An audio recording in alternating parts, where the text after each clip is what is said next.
मैं उस पुराने घर को देखता रहा। ये मुझ पर मंडरा रहा था, अंधेरा और भयानक। खिड़कियां खाली आंखों जैसी थीं। वह कांप गया। हालांकि दिन गर्म था। घर उसकी विरासत था, जो एक दूर के रिश्तेदार ने छोड़ा था। वह उस आदमी को मुश्किल से याद करता था। फिर भी यहां उसकी विरासत खड़ी थी, परछाइयों और रहस्यों से भरी हुई। मैंने जंग लगे गेट को धक्का दिया। कब्जे चिल्लाए, एक दर्दनाक आवाज। मैं ऊंचे रास्ते पर कदम रखा, मातम मेरे जूतों के खिलाफ फुसफुसाते हुए। हवा भारी हो गई, नम धरती और सड़न की गंध से सनी हुई। हवा के एक झोंके ने घर के दरवाजों को हिला दिया। ये चेतावनी जैसी आवाज थी। मैं सामने वाले दरवाजे पर पहुंचा। उसका पेंट पपड़ी की तरह छिल रहा था। मैंने एक गहरी सांस ली। मैंने खुद से कहा कि मैं मूर्ख बन रहा हूं। ये बस एक पुराना घर था। इसे बस थोड़ा काम चाहिए, बस। उसने दरवाजा खोला और वो एक जीवित चीज की तरह कराह उठा।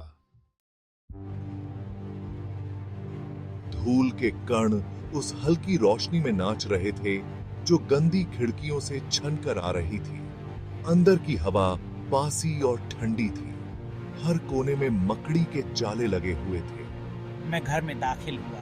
हर कदम सन्नाटे में गूंज उठा। मुझे यहाँ किसी की मौजूदगी महसूस हुई।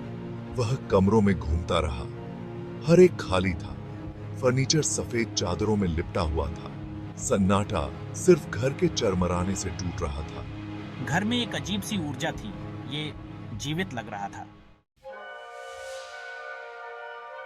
लुकास खुद को दूसरी मंजिल पर एक दालान के अंत में पाता है। यहाँ हवा ठंडी थी और परछाइयां और भी गहरी लग रही थीं। उसे हॉल के अंत तक खींचने वाला एक अजीब सा खिंचाव था। बिल्कुल अंत में, जहां एक दीवार होनी चाहिए थी, एक दरवाजा था। दरवाजा गहरे रंग की लकड़ी का बना था, लगभग काला। उसमें न कोई हैंडल था, न कब्जे, न ताला। ऐसा लग रहा था जैसे वो रोशनी को सोख रहा हो। दालान में एक खालीपन बन गया हो। उसने अपनी हाथ उसकी चिकनी सतह पर फेरा। ये बर्फीली ठंड थी। यहाँ एक दरवाजा कैसे हो सकता है? मुझे विरासत के कागजात से फर्श की योजना स्पष्ट रूप से याद थी। इस कमरे का कोई उल्लेख नहीं था। उसके अंदर उत्सुकता और भय के बीच जंग छिड़ गई। उसे जानना था कि उस दरवाजे के पीछे क्या है। ये क्यों छिपा हुआ था? इसमें कौन सा रहस्य छुपा था? रात हो गई और घर में जान आ गई। अनदेखे कदमों के नीचे फर्श के तख्ते चरमरा गए और कराह उठे। बाहर हवा चल रही थी, एक दर्दनाक आवाज जिसने लुकास की रीढ़ की हड्डी को कंपा दिया। मैं बिस्तर पर लेटा हुआ था, सो नहीं पा रहा था। अंधेरा घना और दमनकारी था। मेरे दरवाजे के बाहर से मैंने धीमी फुसफुसाहट सुनी। वे धुंधली थीं, लगभग अप्रभेद्य।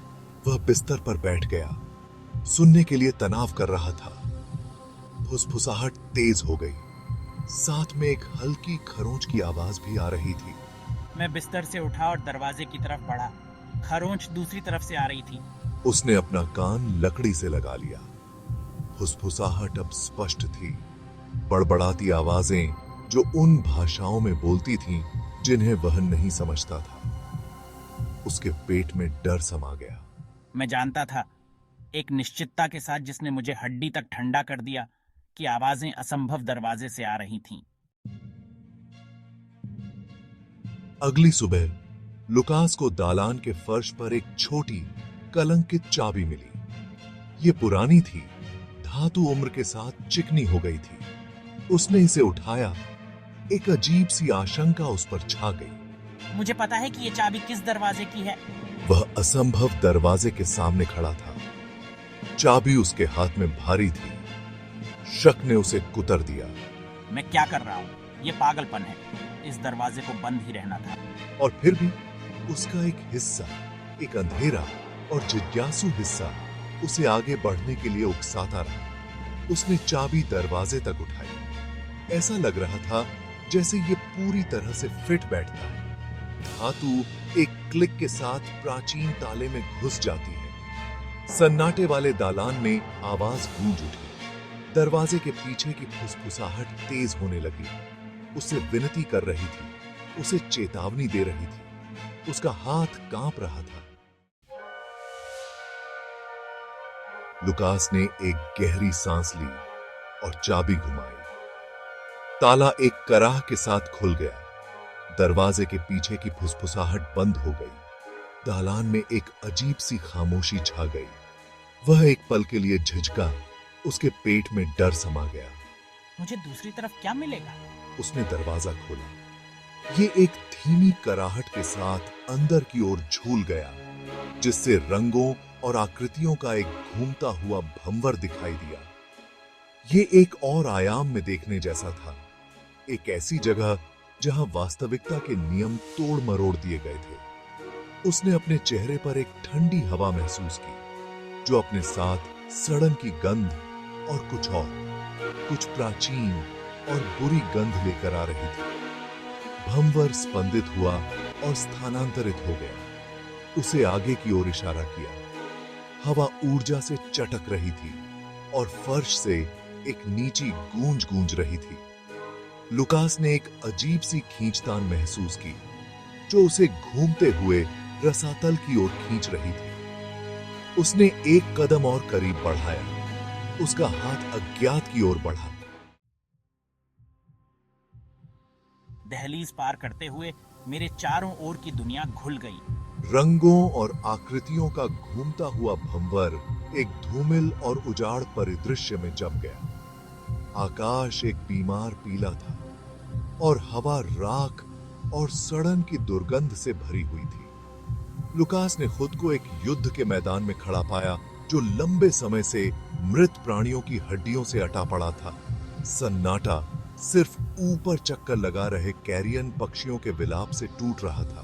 दूरी में एक अंधेरा महल मंडरा रहा था। उसके टावर पंजों की तरह आकाश की ओर पहुंच रहे थे। जैसे ही मैंने भयभीत होकर देखा, महल से एक आकृति निकली। ये लंबा और कंकाल था। इसका शरीर फटे हुए वस्त्रों में लिपटा हुआ था। उसके हुड के अंधेरे में दो चमकती लाल आंखें जल रही थी। तुम्हें यहाँ नहीं होना चाहिए। मेरे अंदर दहशत दौड़ गई। मैं मुड़ा और भागा। असमान जमीन पर ठोकर मार रहा था। मुझे नहीं पता था कि ये प्राणी क्या था या ये क्या चाहता था, लेकिन मुझे पता था कि मुझे यहाँ से जाना है। मैं अपनी पीठ पर उसकी आंखों को महसूस कर सकता था, ठंडी और खतरनाक। मैं घूमते हुए भंवर की ओर भागा। इस दुःस्वप्न से बाहर निकलने का एकमात्र रास्ता। मेरे पैरों के नीचे जमीन हिल गई और ऐसा लगा जैसे आकाश फट गया और खून बहने लगा।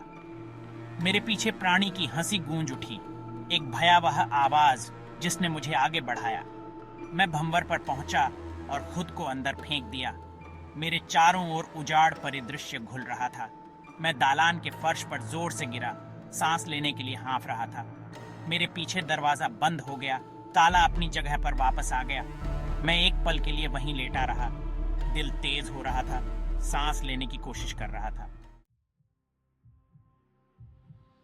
दरवाजे से पीछे हटते हुए मेरा दिमाग घूम गया। चाबी चली गई थी, हवा में गायब हो गई थी। मैं घर में फंस गया था, उन भयावहता के साथ अकेला जिन्हें मैंने हटा दिया था।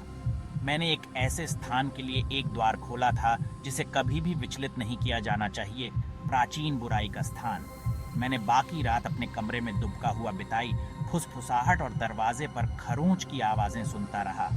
अब मैं जानता था कि वे सिर्फ आवाजें नहीं थीं, वे आवाजें थीं, दूसरी तरफ फंस गई थीं, मेरी ओर पहुंच रही थीं, मुक्त होने की कोशिश कर रही थीं। मैंने एक भयानक गलती की थी। मुझे चेतावनी दी गई थी, लेकिन मैंने नहीं सुनी। अब मैं कीमत चुका रहा था। घर अब सिर्फ एक घर नहीं रहा, ये एक जेल थी और मैं उसका बंदी था। जब सुबह हुई तो मैं भाग गया। मैंने अपना सामान नहीं पैक किया, पीछे मुड़कर नहीं देखा। मैं बस भागा, दहशत और बचने की सख्त जरूरत से प्रेरित होकर। मैंने घर, असंभव दरवाजे और उनके द्वारा रखे गए रहस्यों को पीछे छोड़ दिया। लेकिन दुःस्वप्न खत्म नहीं हुआ था। मैं उजाड़ परिदृश्य, कंकाल की आकृति, उस भयावह आवाज की स्मृति को नहीं भगा सका जो रात के सन्नाटे में मेरा नाम फुसफुसाती थी। मैं जानता था एक निश्चितता के साथ, जिसने मुझे हड्डी तक ठंडा कर दिया था, कि दरवाजा अभी भी खुला था। एक और आयाम का प्रवेश द्वार मेरे लौटने की प्रतीक्षा कर रहा था। घर और दरवाजे के बाहर की हस्ती ने मुझे चिन्हित किया था, मुझ पर दावा किया था। मेरे लिए फिर से आने में बस समय की बात थी और मैं तैयार रहूंगा।